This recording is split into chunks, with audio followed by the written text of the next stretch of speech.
Hello, good morning. Mangyayari na ang propesiya sa mundong ito, kung saan ang propesiya ay nakatalaga ng mangyari.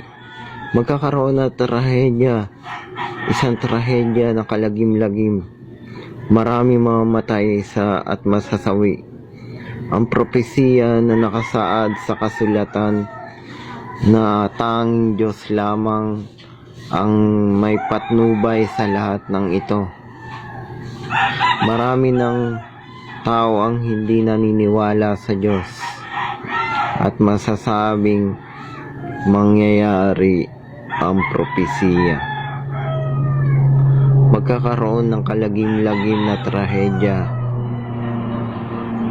Bago pa man ako mamatay, o maski yung mga matatanda, o yung may sakit o kapansanan, malapit na ang pag-unlad ng mga atheist o ateista. Ang atheist ay simulain ang pag-unlad ng mga antikrismo o antikrism.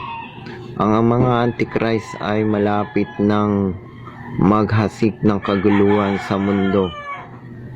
So hindi sila naniniwala sa biblical history o Bible verse of the wisdom.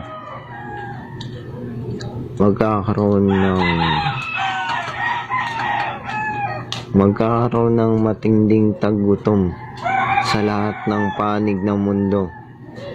Ang taggutom na mangyayari sa hinaharap ay simulain pa lang. Sa panahong ito ay nagsisimula na ang trahedya ng mga sakuna, at ang pinakamalala pa ay ang isang virus na lalaganap sa lahat ng mga bansa. Nakasaad na ang lahat ng ito sa kasulatan. Ang totoo nga, ang teksto ng Biblia ay sa wikang lihim ay pinakamahaba na teksto. Ang propesiya ng paglaganap. Malalagas ang mga Kristyanismo sa hinaharap dahil sa pag-atake sa ikatlong digmaan. So hindi pa man mangyayari ito, kapanapanabik na para sa mga henerasyon na bago ang pag-usbong ng Antichrist War, ang Antichrist War.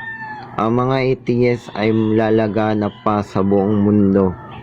Kaya manalig at dumalangin sa kaitaas-taasang makapangyarihang Diyos at